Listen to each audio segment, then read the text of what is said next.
Bismillahirrahmanirrahim. Assalamualaikum warahmatullahi wabarakatuh. Alhamdulillah, thumma alhamdulillah, wa syukurillah, wassalatu wassalamu ala rasulillah wa ala alihi wa ashabihi wa man tabi'ahu ila yaumiddin, amma ba'd. Ibu-ibu dan bapak sekalian yang dimuliakan, dirindukan Allah Subhanahu wa taala, marilah kita memohon kepada Allah Subhanahu wa taala agar insyaallah semoga pengajian-pengajian kita akan tetap berlanjut seperti lalu-lalu. Semoga berkahnya juga selalu kita peroleh, dan semoga kita semakin dekat dengan dirinya, dan insyaallah semoga kearifan-kearifan di dalam diri kita juga semakin bertambah. Ala hadhihi niyyah wa ala kulli niyatin salih. Al-Fatihah. A'udzu billahi minasy syaithanir rajim. Bismillahirrahmanirrahim. Alhamdulillahirabbil alamin, arrahmanir rahim, maliki yaumiddin. Iyyaka na'budu wa iyyaka nasta'in. Ihdinas siratal mustaqim. Siratal ladzina an'amta 'alaihim ghairil maghdubi 'alaihim waladdallin. Amin. Ibu-ibu dan bapak sekalian, sama-sama diridhai Allah. Mahabbah ini tidak bisa dijelaskan, Bapak, tapi hanya bisa dirasakan. Makanya itu penjelasan-penjelasan kita nanti ada yang memuaskan, ada yang tidak memuaskan. Karena yang paling tahu relung-relung jiwa kita yang paling dalam adalah setiap orang itu sendiri. Tidak ada perasaan yang sama pada setiap orang. Ada orang mencintai 24 karat terhadap satu objek, tapi orang lain mencintainya hanya 20 karat atau 19 karat. Karena itu sangat-sangat subjektif. Karena cinta ini sangat subjektif, maka standarnya kalau kita ingin mengukur cinta yang paling dalam adalah ukuran cintanya Allah Subhanahu wa ta'ala terhadap para makhluknya, para hambanya. Tingkatan-tingkatan mahabbah di dalam Al-Quran, Bapak Ibu sekalian, ada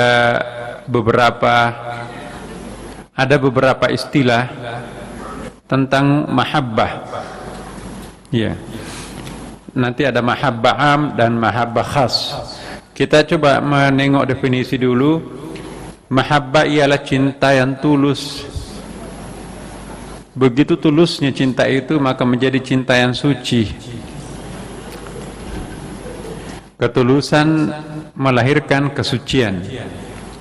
Tidak ada kesucian tanpa ketulusan.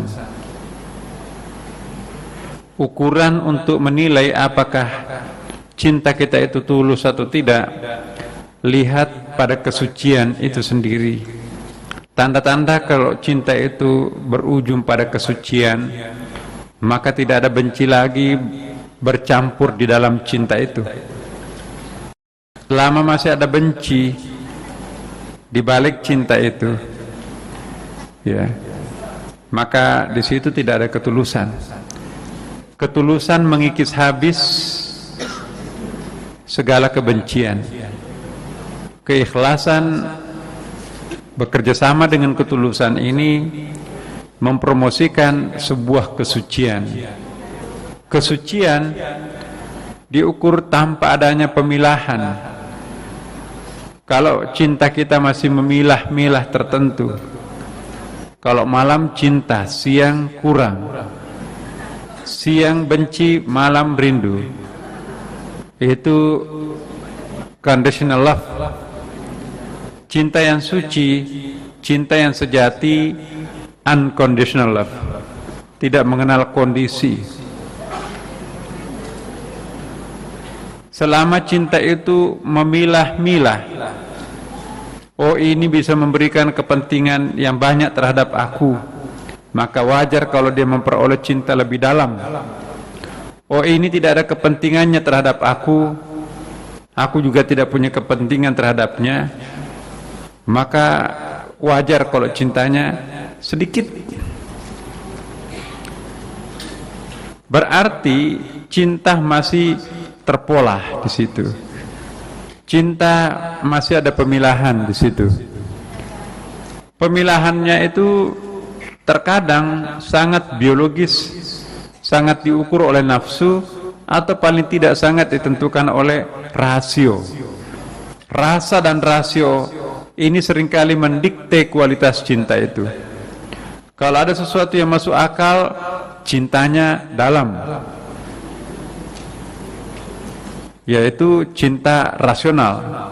Kalau cinta berdasarkan rasa, selama orang itu sangat respect terhadapnya, maka dia akan mengadreskan cinta itu sangat tulus juga terhadapnya. Dari segi logika sebetulnya wajar. Mencintai orang yang mencintai kita adalah sesuatu yang wajar. Tetapi dalam pandangan tasawuf, cinta yang memilih atau cinta yang memilah, maka itu belum bisa membuahkan cinta yang suci. Kenapa? Karena hanya tulus pada saat ada kepentingannya. Begitu kepentingannya sudah tidak ada lagi, apalagi permusuhan yang tinggal, maka sudah tidak ada ketulusan di situ, dan ketidaktulusan ini menggugurkan kesucian. Tidak gampang memupuk kesucian, Bapak Ibu.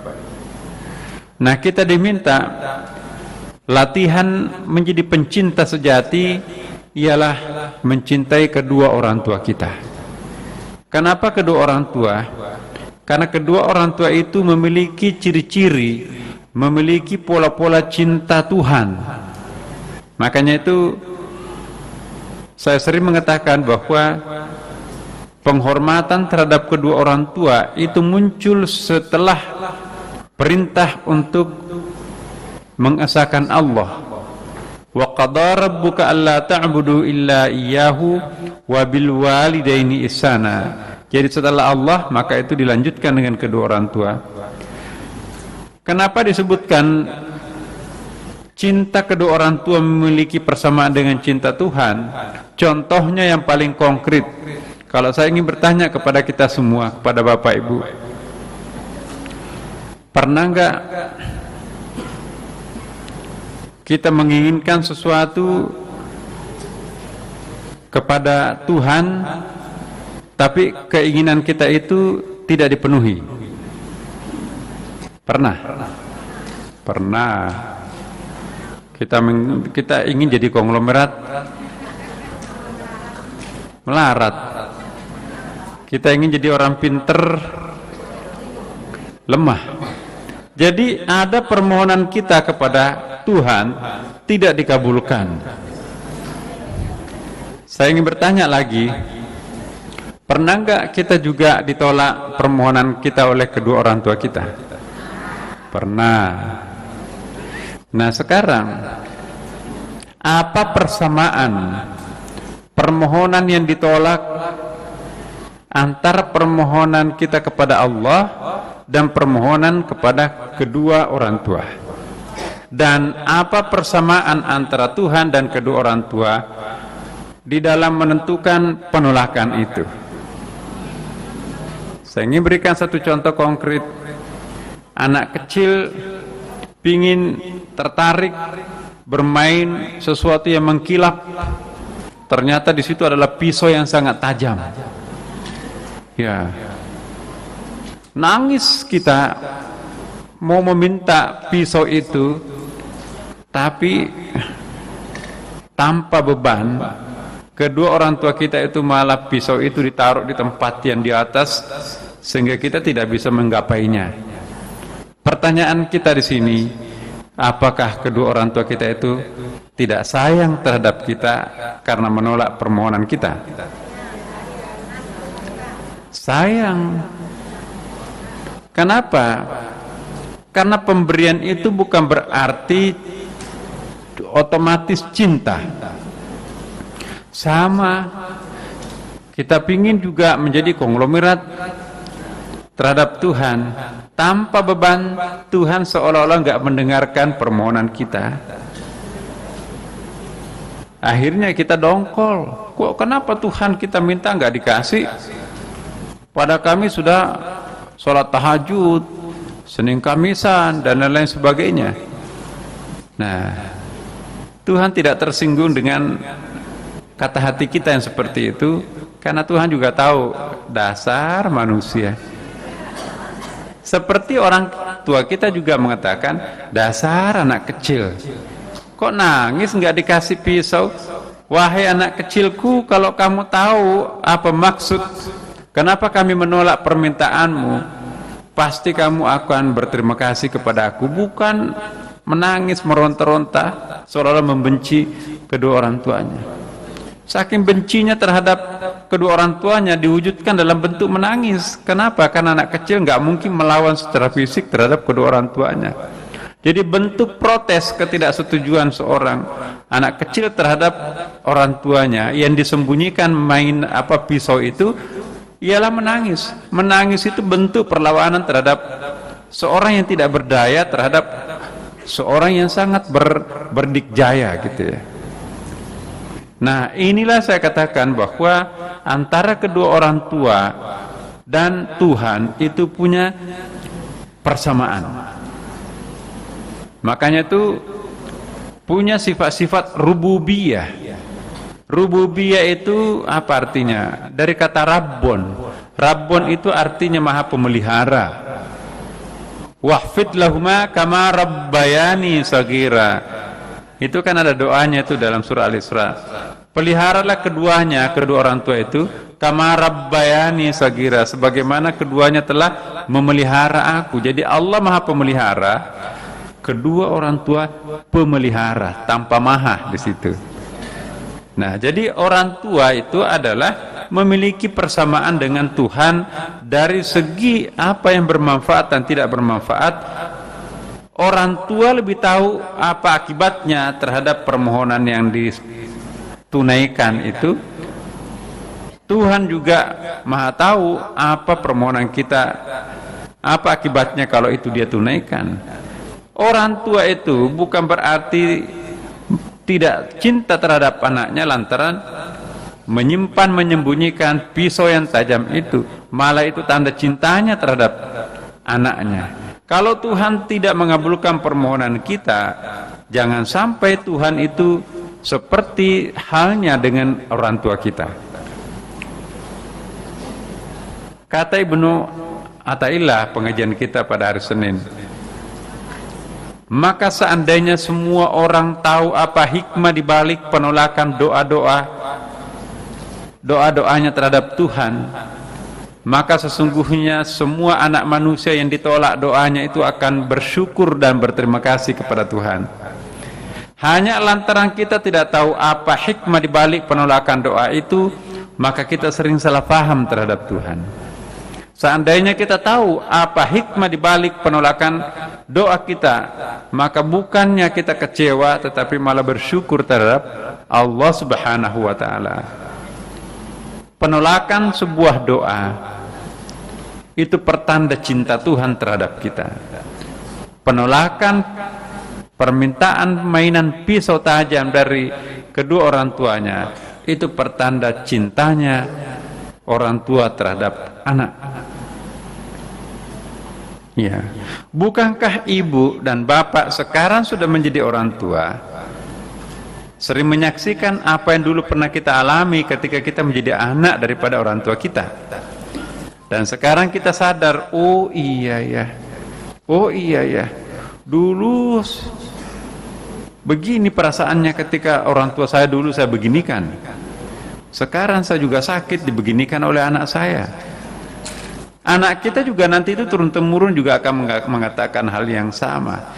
Jadi pada akhirnya bahwa cinta yang sejati itu tidak bisa diketahui hikmahnya oleh yang bersangkutan. Jadi kita jangan mengukur seorang suami yang baik, seorang istri yang baik hanya berdasarkan penerimaan atau penolakan permintaan itu sendiri. Ya. Apabila ada orang mengukur baik dan tidak baiknya seseorang itu berdasarkan penerimaan dan penolakan permintaannya, maka orang itu childish, masih kekanak-kanakan. Bukankah kita pada waktu kekanak-kanakan dulu, anak-anak dulu, ya pokoknya sangat manja dan sangat pendek pandangan kita. Nah, kadang-kadang ada seseorang, mohon maaf Bapak Ibu sekalian, ada orang yang usia biologisnya sangat senior, tetapi usia spiritualnya masih sangat childish. Dan sebaliknya, ada orang yang usia biologisnya sangat muda, tapi usia spiritualnya sangat matang. Nah, jadi ada dua hal di sini. Ada yang positif, ada yang negatif kekanak-kanakan itu. Sifat-sifat kekanak-kanakan dalam pengertian lugu dan tanpa dosa itu disebut apa itu? Childlikeness. Sifat kekanak-kanakan, tapi betul-betul sifat anak-anaknya, bukan kebersihan, kesucian dari dosanya, itu yang disebut dengan childish. Jadi ada childish, ada childlikeness. Yang positif adalah childlikeness. Kita merasa seperti anak yang nggak punya dosa besar, dan dengan demikian wali, dan dengan demikian lapang dada kita, dan dengan demikian dicintai orang. Ya, Bapak Ibu sekalian, dari sini kita bisa menarik kesimpulan sementara ya, bahwa mahabbah ialah cinta tulus, suci dan tanpa memilih dan membedakan objek. Selama membedakan objek, maka di situ bukan mahabbah sebetulnya. Mahabbah bisa diistilahkan dengan unconditional love. Bahkan puncak mahabbah sudah tidak lagi mengenal objek. Atau dibalik, puncak mahabbah itu semua objek itu dicintainya. Begitu cintanya, ya, sehingga sepertinya tidak mengenal objek, atau semua objek dicintainya. Pokoknya disamakan semuanya. Antara subjek dan objek itu sudah menyatu. Minggu lalu pernah kita singgung, selama ada jarak antara subjek dan objek di dalam bercinta, maka selama itu tidak ada ketulusan yang sejati dalam bercinta di situ. Nah, rahasianya bagaimana mendekatkan, kalau perlu menghilangkan jarak antara subjek dan objek. Bagaimana menjadikan objek dan subjek itu menjadi satu, ya? Maka kita rubah di situ. Bukan kita mencintai objek, tetapi from within, dari dalam diri sendiri kita mencoba untuk menumbuhkan rasa cinta. Menumbuhkan rasa cinta, suasana emosional kita penuh dengan cinta, tanpa ada objek di situ. Sehingga dengan demikian apapun yang kita lihat, apakah itu menyenangkan atau tidak menyenangkan, semua kita berada dalam posisi penuh dengan cinta. Ya. Kita menengok anak kita dalam keadaan sedang nakal-nakalnya, tapi pandangan kita adalah penuh dengan cinta, maka anak itu tidak kita pukul, tapi cenderung memaafkan. Tapi kalau menganggap anak itu adalah sang objek, begitu melihat anak itu nakal, maka kita langsung marah. Kemarahannya menempel sebagai sisi lain dari satu mata uang, di baliknya cinta, sebelahnya adalah benci, maka itu pertanda bukan unconditional love. Ya, cinta yang sejati semua sama. Muazzin yang bagus kita senang, muazzin yang tidak bagus senang, sama-sama kita mencintai. Kalau mahabbah bekerja dalam hati seseorang, tidak lagi membedakan kuantitas dan kualitas, semuanya sama, cinta. Ini yang berat. Suami datang bawa uang banyak, alhamdulillah, pasti mahabbah. Iya. Suami datang enggak bawa uang, alhamdulillah, senang, mahabbah. Hari ketiga suaminya datang, cari-cari dompetnya kosong, yang ada foto dengan perempuan lain. Alhamdulillah. Iya. Ini contoh yang baik bahwa mahabbah itu memang tidak gampang. Sudah sama kualitasnya antara membawa amplop yang tebal, uang isinya dolar, ya, dan tanpa uang isi dompetnya foto dengan perempuan lain, sama kualitasnya, alhamdulillah.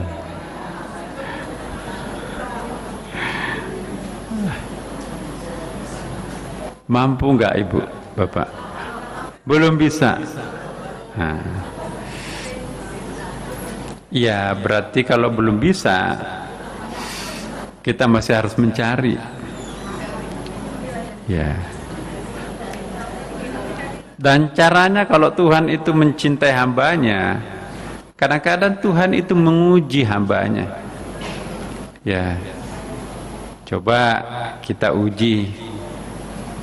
Ya, ada pihak lain datang, tahu nggak itu tadi yang masuk ke mall itu suaminya dengan perempuan lain, mesra sekali. Ya, ingat, wah, alhamdulillah, Tuhan sedang menguji saya ini dengan memasukkan informasi di telinga saya. Ya, kali ini lain di internet, wah ini ada foto, alhamdulillah, Tuhan sedang menguji pandangan mata saya. Ya, pada akhirnya nanti sampai juga kepada suatu kesimpulan bahwa mahabbah itu memang paling pantas dialamatkan kepada Allah Subhanahu wa ta'ala. Semua selain Allah itu punya cacat. Tidak ada yang sempurna, termasuk diri kita sendiri. Saya ingin bertanya, pernah nggak Bapak Ibu mencintai dirinya sepenuhnya seolah-olah tanpa cacat? Ketika kita mencintai diri kita 100%, aku yang sempurna, itu pun juga subjektif. Tapi kalau kita katakan, pernah nggak kita mencintai sepenuhnya Allah itu, pokoknya otomatis kita mengatakan iya. Kenapa? Karena Tuhan. Kita mengatakan iya, apakah karena takut atau karena memang kenyataan bahwa Allah itu adalah. Nah, jujur kita katakan, cinta awam itu Tuhan pun juga diukur berdasarkan kepentingan. Ya, kalau lagi musibah, sholat tahajud dekat. Kalau lagi tidak punya problem, sholat seperlunya. Ya, kalau sudah tidak punya ketergantungan lagi kepada Tuhan dalam perasaan, deposito banyak, pembantu banyak, supir banyak, mobil banyak, di kantor ada asisten, di mana-mana ada yang ngurus. Nah, hati-hati. Situasi batin seperti ini itu seringkali menjadi batu licin di dalam perjalanan hidup kita. Licinnya perjalanan itu tidak terletak di atas musibah, tapi justru terletak pada kesenangan hidup. Lebih banyak orang tergelincir di dalam kesenangan hidup ketimbang penderitaan hidup. Justru sebaliknya, orang yang dilanda musibah itu banyak sekali martabatnya meningkat di mata Allah. Tapi kalau orang sudah dipromosi, jabatannya tinggi, kekayaannya juga banyak, anak buahnya, fasilitasnya lengkap, nah biasanya orang ini tergelincir. Lupa kalau belum sholat. Ketika dia miskin tidak pernah melupakan wiridnya, tapi beransur-ansur punya banyak uang, satu persatu wiridnya copot. Ketika sedang mewah, sudah nggak kenal wirid lagi. Rasionya yang jalan. Enggak, dulu kita berwirid karena nggak ada perusahaan yang mau ditongkrongin. Kan sama, kita punya karyawan 20.000, memberi makan 20.000 keluarga, pahalanya kan juga banyak. Jadi akal itu selalu membujuk kita untuk memberikan legitimasi. Nggak apa-apa meninggalkan salat, nggak apa-apa meninggalkan salat Jumat. Ya, ini kan juga sama, memberi makan sekian banyak mulut. Nah, rasio yang mengajak kita untuk memaafkan diri kita untuk tidak melakukan kewajiban, atau sebaliknya, rasio yang membujuk kita untuk melakukan suatu kemaksiatan dengan alasan darurat, dengan alasan terpaksa, dengan alasan apa, maka itu artinya ketergelinciran buat kita. Karena itulah Bapak Ibu sekalian, jika kita mencintai Tuhan dengan sepenuh hati, yang kita lihat pada saat kita ditolak permohonannya oleh Allah adalah hikmahnya. Ya. Kalau kita bicara tentang penolakan, maka langsung ada kata-kata hikmah keluar dari mulut kita. Ambil hikmahnya. Ya. Begitu kita dibujuk dengan ambil hikmahnya, maka tidak ada lagi niat untuk bunuh diri, tidak ada lagi niat membunuh orang lain, tidak ada lagi niat untuk mencelakakan orang lain, tidak ada niat untuk mencelakakan diri sendiri. Jadi hikmah ini Bapak Ibu adalah bahasa agama yang paling efektif untuk menstabilkan emosi kita. Orang yang memegang teguh adanya hikmah ini ialah penempuh siratal mustaqim alladzina an'amta alaihim. Nikmat itu. Asal orang selalu mengambil hikmah di dalam setiap apapun yang menimpa dirinya, maka itu pertanda siratal mustaqim yang sedang dia lewati. Nah, kita lanjutkan dulu ini, nanti tidak selesai. Selama masih ada subjek dan objek di dalam cinta, maka di situ masih riskan untuk melakukan kemunafikan di sini. Masih riskan untuk melakukan pembedaan-pembedaan. Nah, tadi saya sebelum azan, apa kiatnya untuk menjadi pencinta sejati, the sign lover. Sign itu artinya sign wali, ya, orang suci, the sign. Lover, pencinta sejati, pencinta wali. The sign lover, cintanya para aulia, cintanya para nabi. The prophetic lover ialah kita mencoba untuk mengkondisikan diri kita untuk menjadi pencinta, bukan mengalihkan perhatian kita kepada suatu objek untuk dicintai. Mohon dibedakan ini. Saya ulangi sekali lagi, karena ini masalah psikologis itu tipis tetapi efeknya sangat besar. Kita harus mampu membedakan antara menciptakan conditioning, menciptakan suatu kondisi batin penuh dengan cinta, hati yang berbunga-bunga, atau kita mengalihkan perhatian kita kepada suatu objek untuk kita cintai. Mengalihkan perhatian kepada suatu objek untuk fokus kita cintainya, Artinya apa? Suasana cinta itu ada di sekitar objek itu. Saya mencintai air minum ini, maka situasi cinta itu pindah dari dalam diri saya ke sekitar gelas ini, ya kan? Aku mencintai gelas ini karena aku haus, airnya sejuk. Maka cinta itu pindah ke sekitar gelas ini, ya. Tetapi di sini kosong.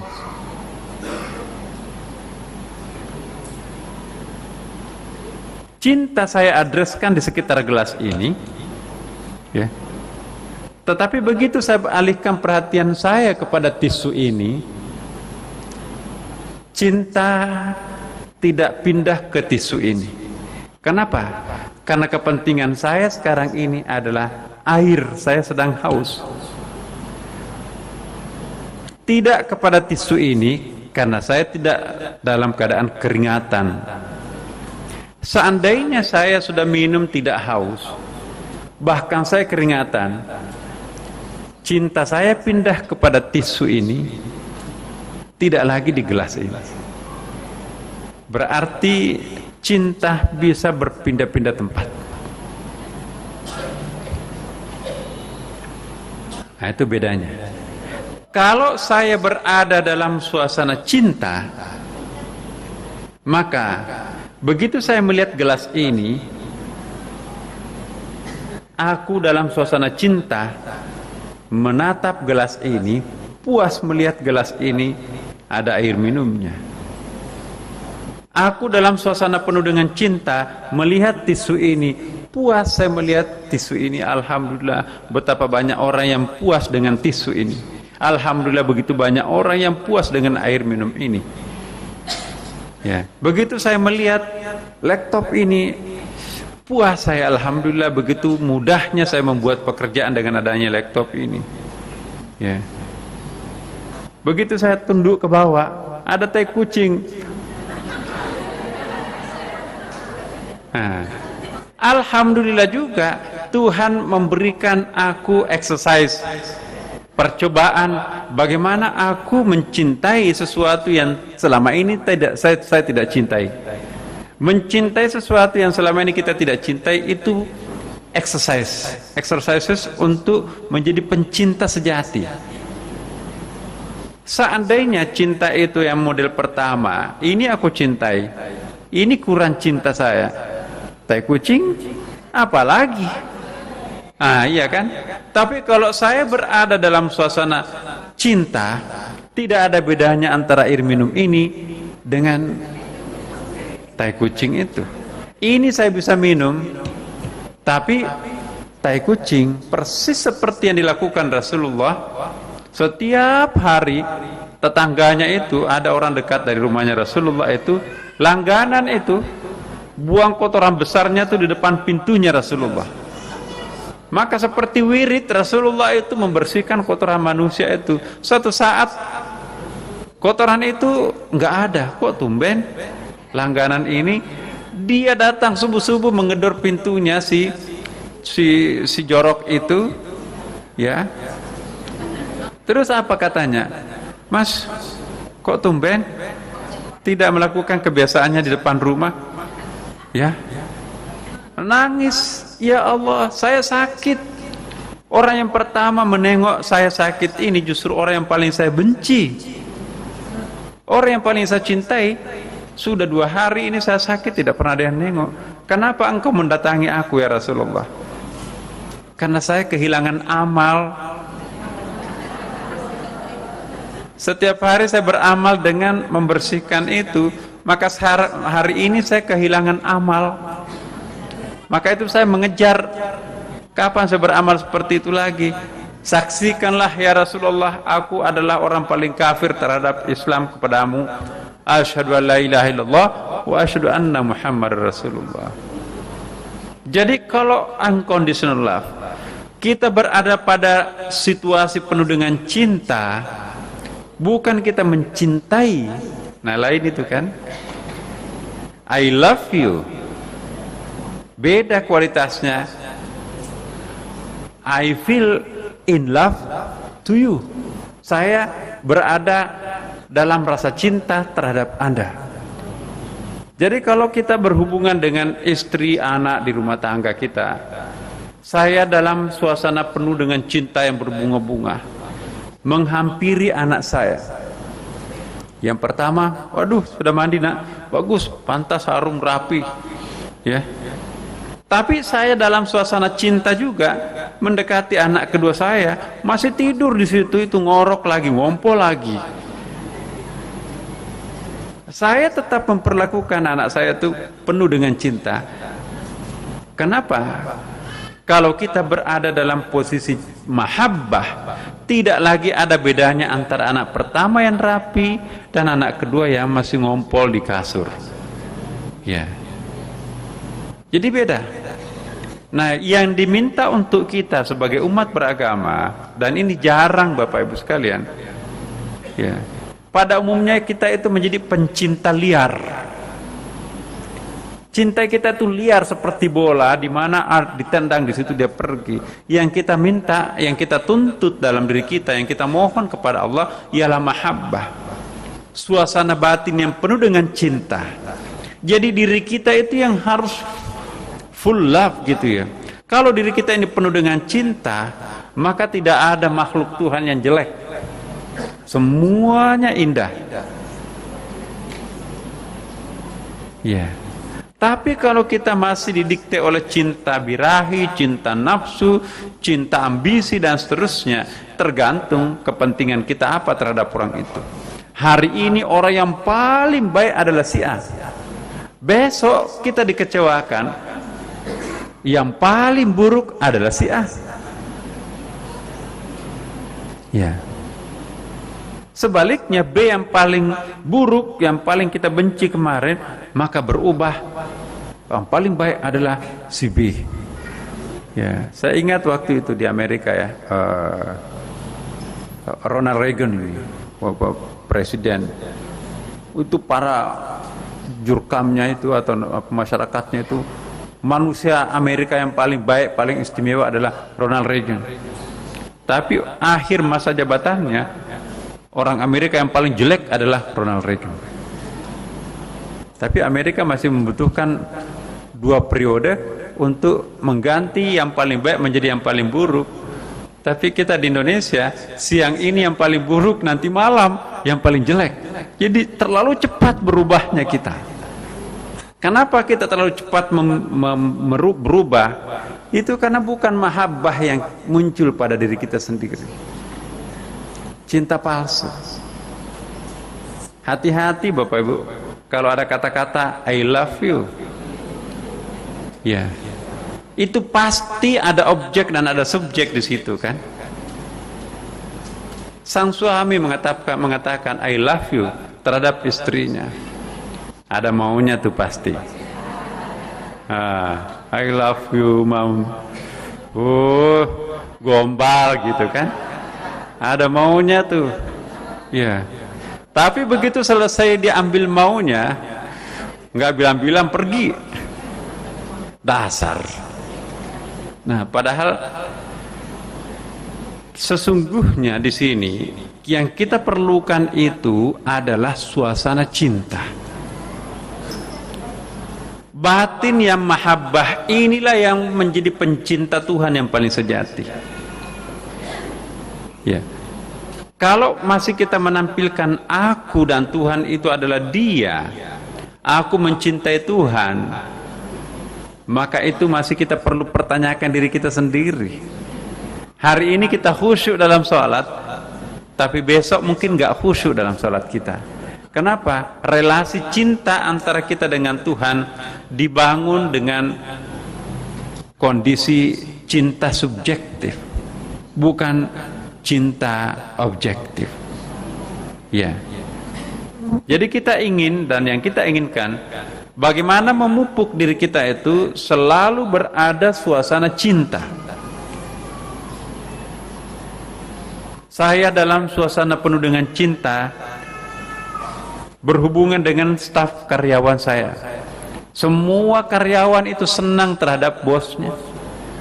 Saya dalam suasana penuh dengan cinta mendekati istri saya, pasti istri itu sangat bangga, syukur bahkan, alhamdulillah. Saya dengan suasana penuh dengan cinta menghampiri anak-anak saya, anak itu pasti puas. Saya dalam suasana penuh dengan cinta merindukan Rasulullah, rohnya Rasulullah pun juga puas.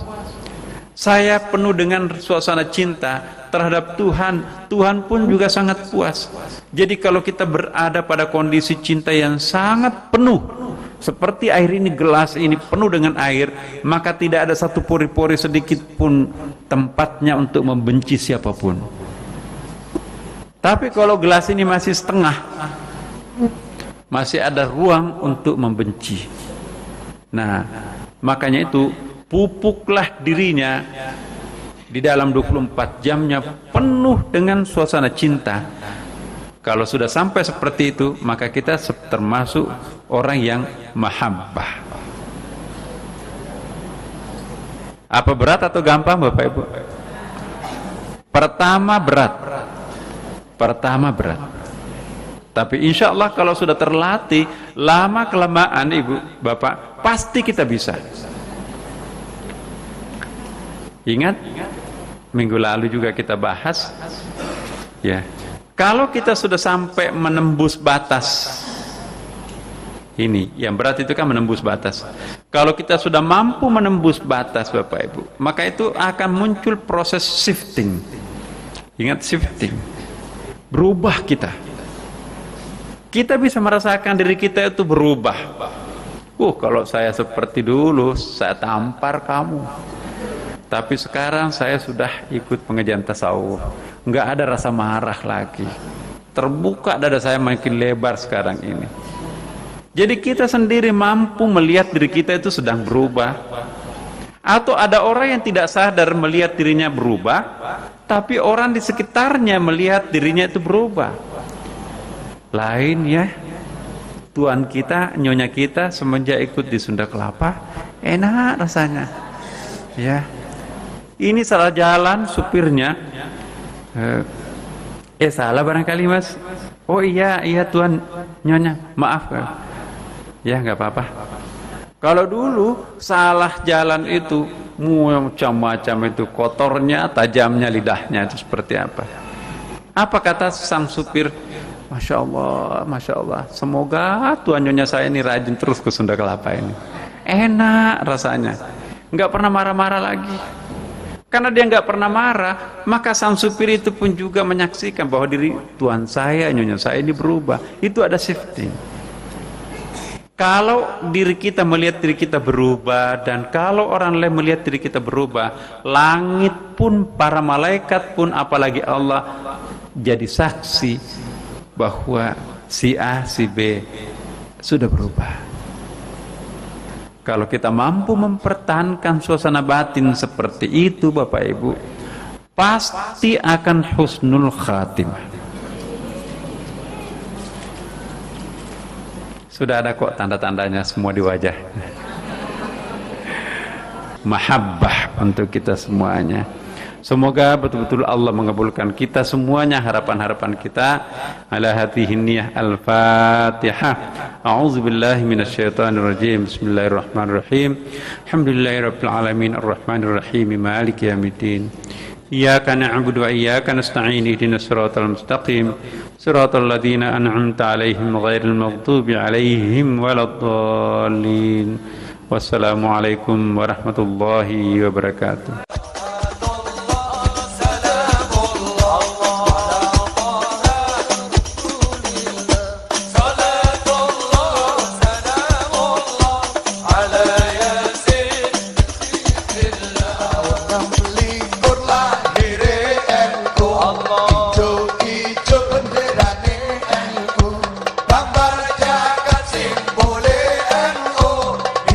Song